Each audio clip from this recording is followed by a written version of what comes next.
Hey, Shalom. First off, let's give all praises, honor, and glory to Yahweh. Bahashim Yahweh Shah, Bahashim Kadash, Yahweh, who the word inwardly calls God. Yahweh Shah, who the word inwardly calls Jesus. When he give it the bonus to the apostles of great millstone who has taught me this truth. When he give it peace and blessings to the Akim across the four corners of the earth who teach this truth. And risk a lot to do so. It's going to be a quick video.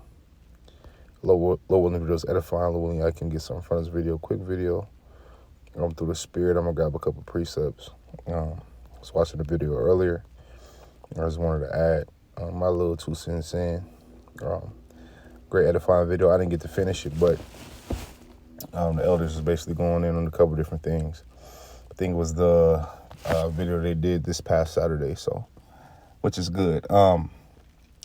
And one thing I just want to say too is because I was watching a video before that. It wasn't no bros in the truth, but it was like an interview. Slack here, give me 1 second, bro.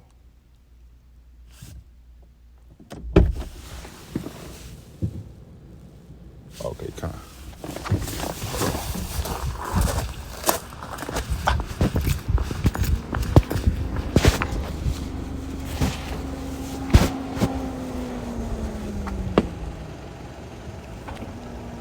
Oh, thank you, bro. All right, bro. Hit me tomorrow. We in the gym tomorrow.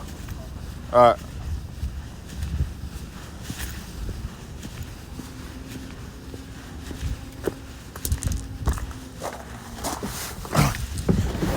Hey, Salakia.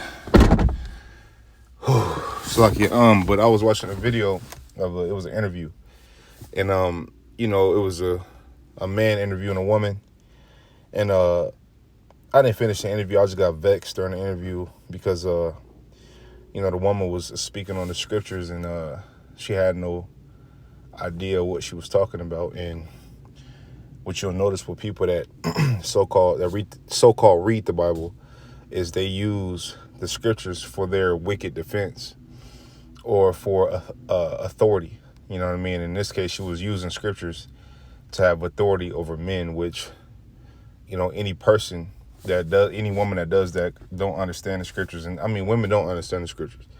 You know what I'm saying? But even men, a man that try to, use the scriptures, in a way to where it's like, for a lie, or to, I'll say for a lie, like, bro, that's bullshit.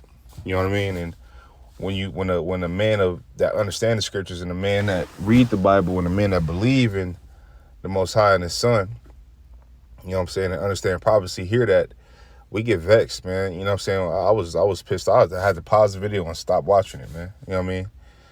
And I was like surprised on why I was getting so mad. But not surprised on why I was getting so because I get mad, but just how mad I was getting, because it was like, damn, people look at it in the comments, people will look at this person, this woman, as something to be proud of, and not actually understanding what she's saying. But we understand, not only do we understand what she's saying, but we understand the root of why she's saying it. And the root of why she was saying it was to have power. This woman was using Jesus to have power, and that's what a lot of people do in the world. And it's not so much that that specific woman was, making me mad or getting me, upset, but it's a simple fact that was an example of how the world try to use, the Bible for power and for gain and for this and for that. And these low-level people that don't understand the Bible or understand the scriptures at all, don't understand God, they get manipulated in such a way to where it's like, it's damn near like, damn, like y'all don't see what's going on. Y'all don't, like how much, finesse does, how much are you getting finessed by the pastor? Because you not there. You women are, most of you women are not there to actually learn about the Most High. Y'all there to, to cause confusion. You know what I'm saying? Y'all there to, because if you was really wanting to learn about the Most High, you would be at home learning from your men. You know what I'm saying? We're not trying to give men scriptures or cut men with scriptures, as this woman was trying to do. And not knowing, like for one, and I don't want to make this video about that, but I just want to touch on it a little bit. For instance, she had mentioned that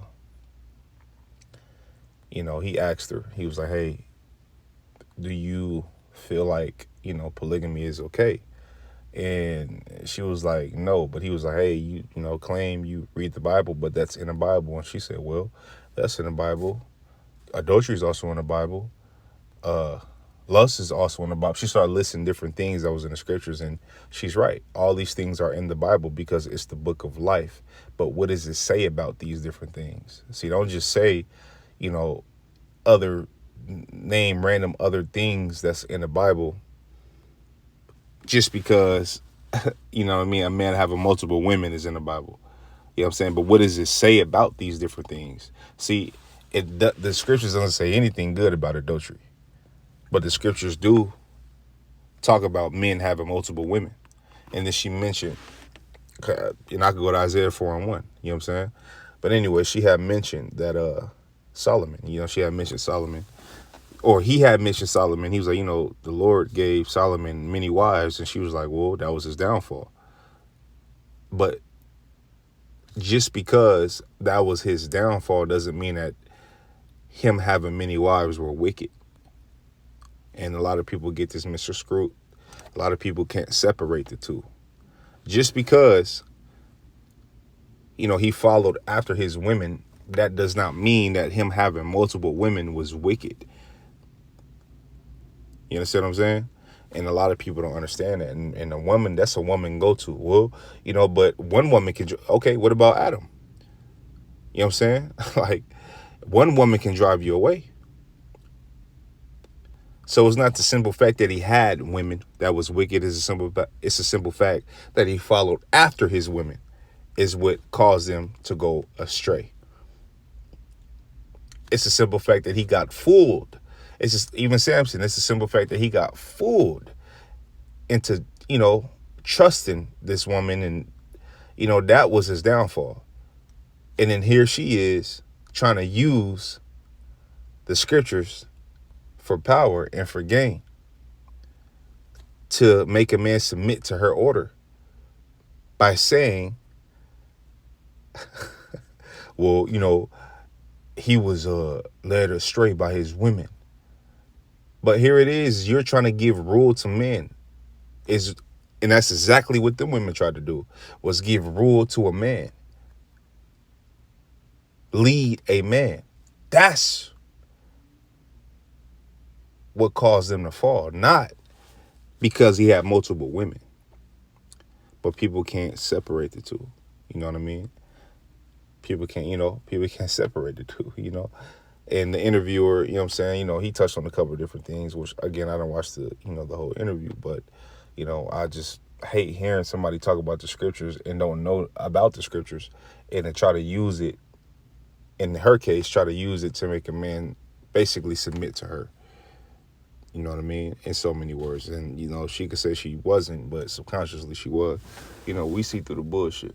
You know what I mean? So don't be talking about the Bible and the scriptures, you know what I'm saying? And, you try to make it to your benefit. You know what I mean? But if you was really, a woman of God, you wouldn't mind your man being, in a relationship with other women, as long as it was done in decent and in order, And like I said in a couple of videos ago, women with that mentality, what are you guys going to do when Jacob trouble start? What are you guys going to do when these said perils come? What are you going to do when Isaiah 4:1 is at the front door? What are you going to do? Call on Jesus? Then you're going to be left out here with the rest of these people to get judged because you couldn't put your pride to the side and get with a man of the Lord, a man of understanding, a man, because you're saved through him. He ain't saved through you. Okay? Anyway, it's another video for another time. I don't really want to talk about these modern day Babylonian women too much. We all know what it is. But this is Micah 4, and I'm going to go to 10. It says, be in pain or in labor to bring forth, O daughter of Zion, like a woman in travail. For now shalt thou go forth out of the city, and thou shalt dwell in the field, and thou shalt go even to Babylon. Right? The field represents the world. And we scripture. One of the curses of Jake was that we'll be spread across the four corners of the earth, and that's where across the four corners of the earth we're spread. We in all kind of lands. We was in Africa. You know what I'm saying? We still over there. We in America. We in Europe. You know what I'm saying? We everywhere, man. Okay. It says, and thou shalt go even to Babylon. Right now, Babylon. It's not talking about ancient Babylon. Right. It's talking about modern day Babylon, which is America. The same Babylon that's in Isaiah the 13th chapter. Because there, if I'm not mistaken, it says, there shalt thou be delivered. There the Lord Yahweh shall redeem thee from the hand of thine enemies. Okay, so we're going to be delivered out of this modern day Babylon, a.k.a. America. Okay? We jump down to 13. It says, arise and thresh, O daughter of Zion, for I will make thine horn iron, and I will make thy hooves brass, and thou shalt beat in pieces many people. Right? So the Lord is going to, a precept to this is Jeremiah 16:16, where scriptures say that fishers shall turn into hunters. Right now we're fishers of men, but the Lord is going to, when that new Jerusalem come down, they're going to, the elect is going to come down with power. You know what I'm saying? Immortal, not mortal, immortal men. Okay? To rule the earth, to rule the universe. Okay? It says, and thou shalt beat in pieces many people. This hasn't happened yet. So, in how you would ask a so-called Christian or a so-called Bible scholar is like, hey, look, when did the Lord, make, the horn of Israel iron and make the hooves brass when he delivered them out of Babylon? When did this happen? This hasn't happened yet. It's prophecy. Okay, but scripture say what? They ask the Lord, hey, why do you speak to them in parables? It said, because it's given unto them to understand and not for the world. So if the Lord came for the world and the Lord loved the world, why is 144,000 men of Israel and a 1/3 going to be delivered? See, people don't understand. People have a hard time putting two and two together. You know what I mean?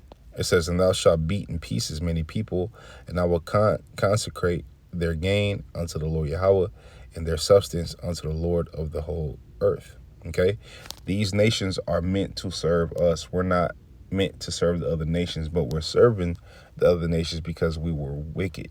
We sinned. We didn't follow the law, and that was one of the curses, right? Another curse is what? Deuteronomy 28:68. Okay, which we went into Egypt again by way of ships. America is modern day Egypt.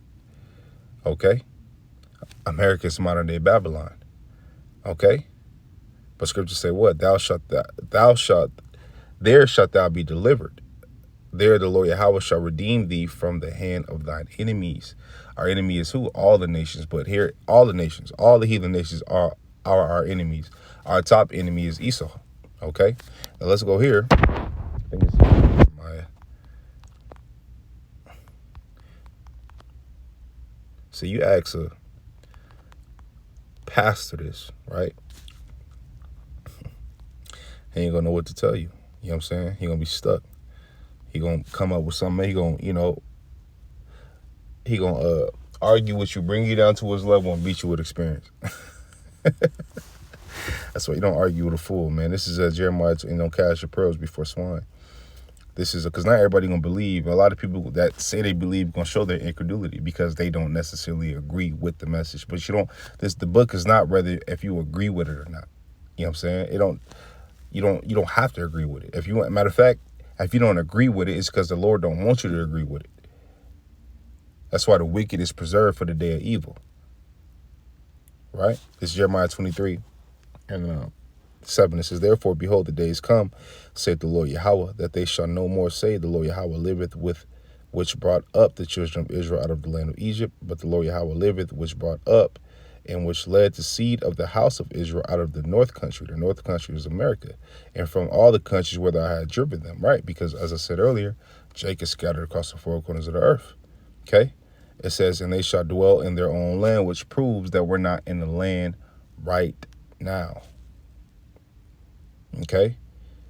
But when we are, when the Lord redeem us, and obviously we're going to be back in our land, which is Israel. Okay? But let me run 7 back. It says, therefore, behold, the days come, come, said the Lord Yahweh, that they shall no more say, the Lord Yahweh liveth, which brought up the children of Israel out of the land of Egypt. Right? Now, that's talking about ancient Egypt, right? That deliverance. Everybody knows about that deliverance. Okay? Everybody knows the parting of the Red Sea. Everybody know that story. Okay? It says, but the Lord Yahweh liveth, which brought up, in which led the seed of the house of Israel out of the north country. Right? So this is another deliverance that's going to supersede that deliverance. Right? This is going to be the big deliverance that's going to top that one. Okay? And from all the countries where I had driven them, and they shall dwell in their own land. And you got to think how the Lord is coming back. So we know when you read 2nd Ezra 13th chapter, it tell you how the Lord is coming back.